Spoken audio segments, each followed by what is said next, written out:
Hi, my name is Shannon and welcome to my channel. Today I want to share some new additions to my collection, and a lot of these are newer, so I hope it'll help you if you're interested in any of these, and I'm going to let you know if these are likes, loves, or letdowns. First up, I have Eladaria from Creed.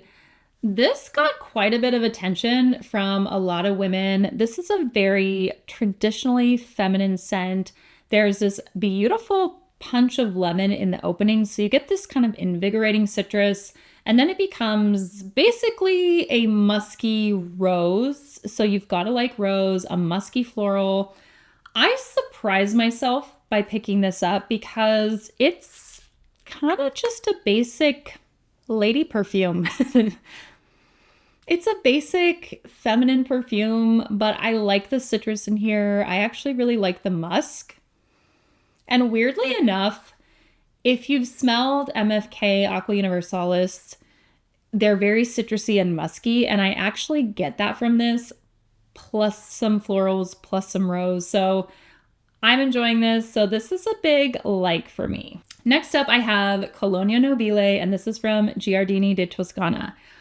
I did not have this on my radar at all. I wasn't really aware that Giardini di Toscana had a neroli scent.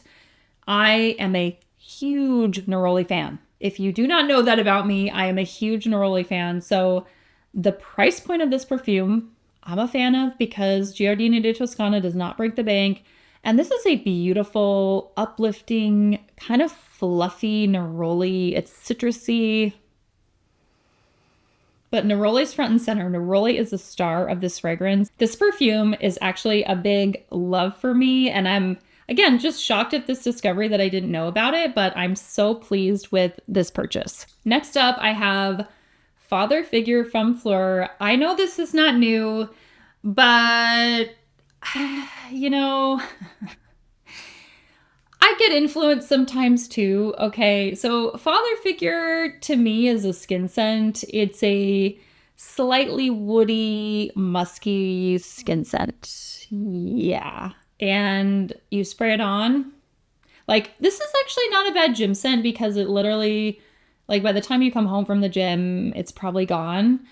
So, yeah, I don't know. I mean, I think Phlur has vanilla skin, right? I mean, we all like vanilla skin. That's a great scent. But Father Figure, unfortunately, is just so forgettable. I mean, it's just like, does not perform, and so this is a letdown. If you want a skin scent that will probably knock your socks off, then Sur Tes Levres from D'Orsay, which has gotten some love from, you know, prominent perfume review person, if you happen to watch those videos. Yeah, this is really good. Like, this is actually, the more that I wear this, the more I actually like it. There's something slightly like salty skin, but in like a good way. Salty skin, musky, fresh. And this is actually a big like love. It's a big like love. It's hard for me to love a skin scent, but this is really growing on me and I'm super happy. And actually, you can tell that I think I bought this on Scent Split because you could buy the bigger bottle. And the awesome thing is if you buy the sample on Split Scent, then you get Scent Split Scent. You know what I'm saying. If you buy the sample, then you get that 15 or sometimes even 20% discount. So I like this. That's why I went with the big bottle. And so give this one a try if you like a fresh, musky skin scent. Next up, I have Pistachio Latte from New Notes.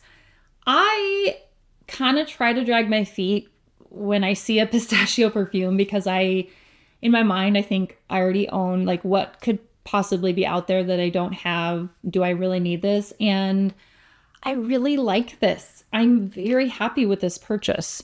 I'm a little disappointed at the price point and the size, but then I'm realizing this is an extrait de parfum. So Pistachio Latte is straight on pistachio. It is not overly sweet, which I really like because most of the pistachios in my collection are very gourmand. They're very sweet, which I love. I adore them all. I love them.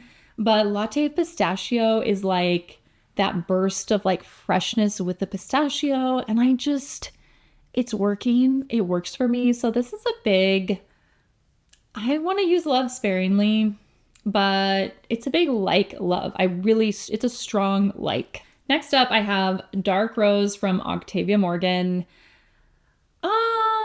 Jury's still out on this one, and I'm gonna be honest, I think it's the time of year and just the setting that I'm in right now is that I'm really gravitating toward more fresh and clean and summery scents. So this one is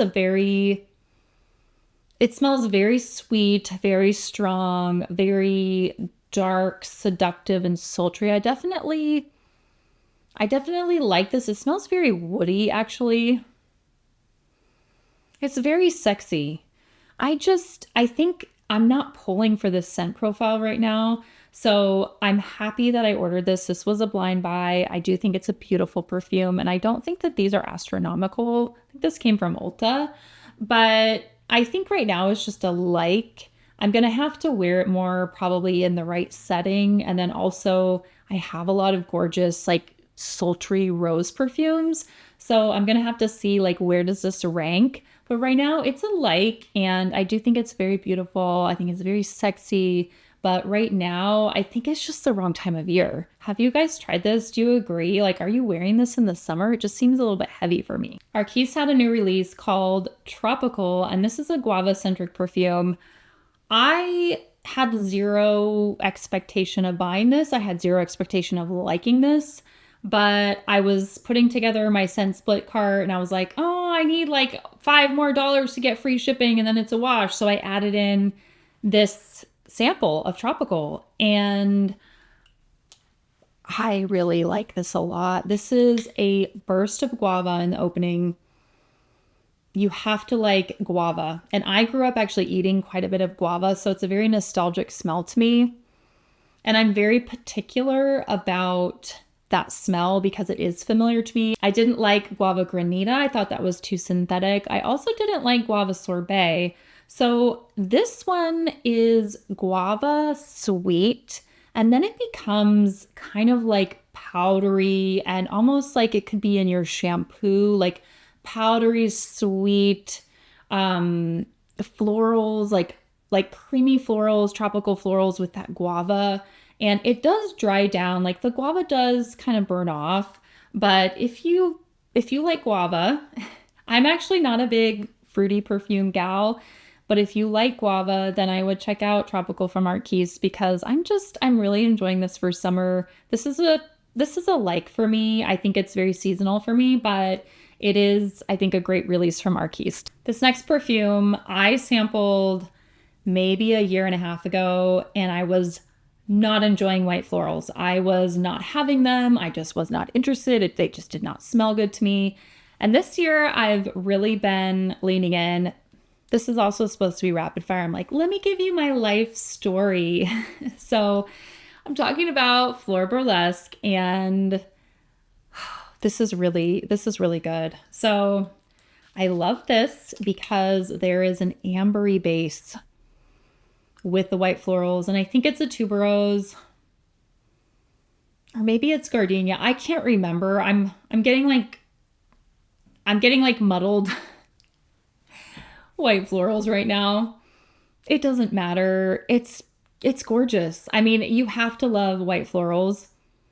But I'm spraying this on a strip right now, but I will tell you that on skin, there's like this woody depth to this perfume, and it's sexy, and it's kind of like taking that white floral just like a little bit further, just like deepening it up, making it more provocative. And this is stunning. And actually I was looking, I mean, it will probably still take me forever to go through this bottle, but I was like, why did I get the small size? This is so good.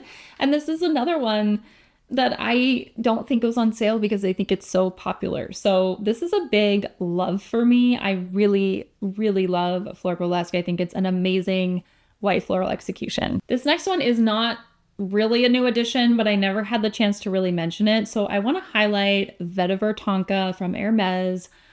I love vetiver. I love vetiver in fragrances. And this is vetiver tonka. There's some praline, some caramel. So there's a little bit of sweetness in with the vetiver, which vetiver can be very like earthy, and they tend to pair it in like men's cologne with citruses, and it can become very earthy and sort of just overtake a fragrance.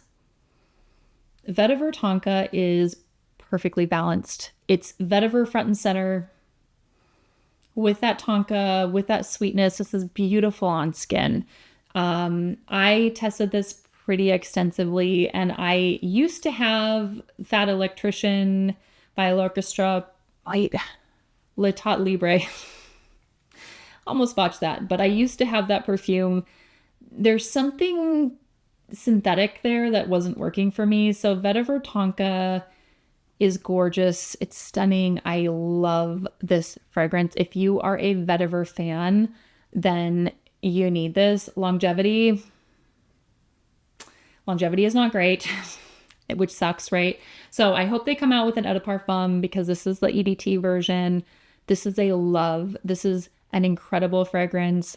And so I highly recommend it. This is my first Nobile 1942 perfume, and it is Colore del Vento. It's their newest lemon gourmand release. And again, with the similar to the pistachio fragrances, I kind of went, yeah, I'm bored already. I didn't even order a sample of it, but then I heard some buzz and I heard some descriptions of it, and this is a love. This is so beautifully done. It's sparkling. There's some effervescence in here. I want to say there's like a champagne. I think there's a champagne. There's definitely ginger in here with the lemon and sort of that sweetness that's brought in. There's got to be vanilla, maybe some pastry accord or some sort of cookie, but it stays fresh and sweet and gingery. It's beautifully balanced. This is very refined gourmand. This is a love for me. I think this is a standout perfume. And if you have every lemon gourmand like I do, this is different and it's special. We can stay on the gourmand train. And next up I have Lac.ton.ic. This is from Scentologia. I know this is making rounds. This is making rounds and rounds and rounds. And I resisted. And I was like, this smells like stuff I have. Because it does. Like it does smell like stuff I have. So this is a pistachio, sweet, nutty profile. There's some sort of ambro fix or ambroxan type in here that makes it last quite a long time.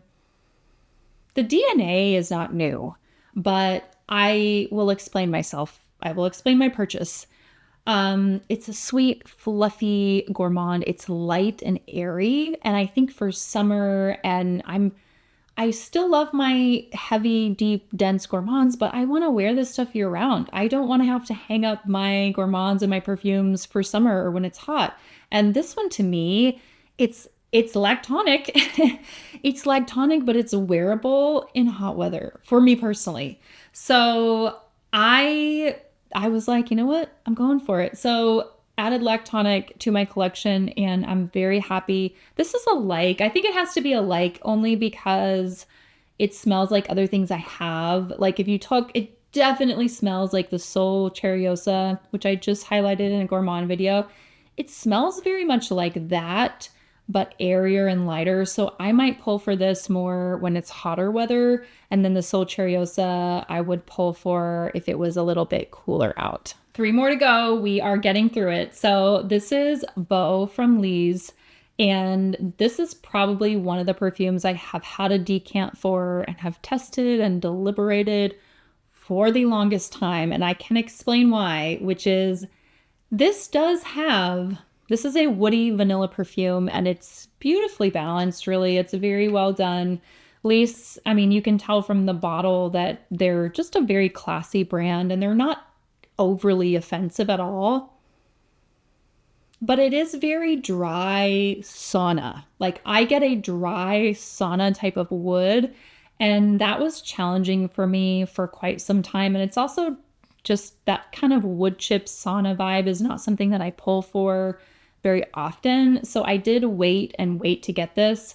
But the reality of it is that the vanilla in there with that dry woods is just, I don't know, it won me over. So this is a soft like, and I think this is one that's going to grow on me. And I also think this is one, because I just got it, I think when the weather cools down, this is going to potentially become one of my favorites. I have two more in the lineup here, and one of these is a very, like, pretty well-known fig perfume. This is Premier Figuier, and this is the extreme version. And this is from L'Artisan Parfum.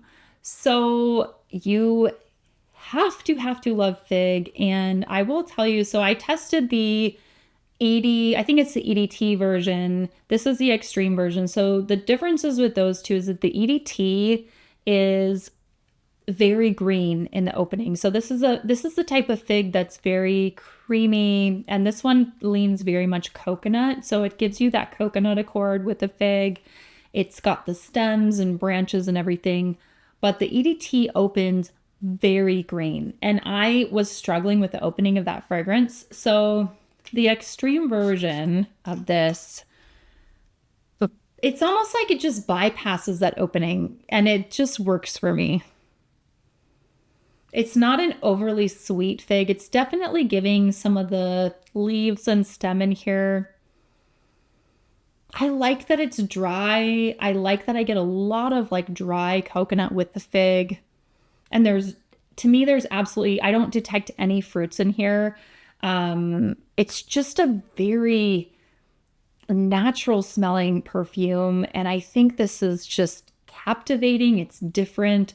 This is sort of one of the fig perfumes that's a benchmark for a lot of perfumes. And so I love this. I think I'm going to continue to love this, and it will grow on me. I think this will probably be like a perfume that's just a staple in my collection and I would repurchase. So this was Premier Figuier, and this is the Extreme.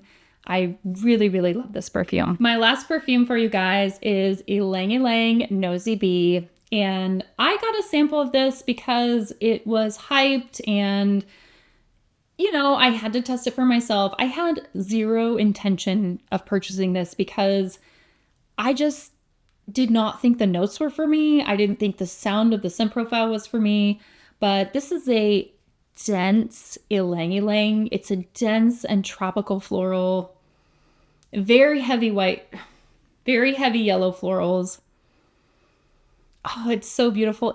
It really transports me somewhere tropical. And I think it's not an all occasion fragrance for me personally. I think this is it's warm and you're going outside and the sun's on your skin, and the Ylang is just heavy and dense and beautiful. I think this actually is sort of like, you know, hair mist and stuff, like, and just like your skin is glowy and glossy.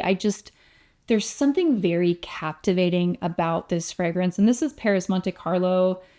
It is not a profile I probably will reach for a lot, but this is a very strong like. I think this is such a great execution from the house. And that was Ylang Nosy Bee. Thank you so much for watching. I hope you enjoyed my rapid fire review of some of the new additions to my collection. I hope this was helpful. If you're interested in any of these, let me know if you've tried some of these. What are your thoughts? Do you like these? Do you love them? Are they letdowns for you? So don't forget to give me a big thumbs up if you like the content, and I'll see you in my next video.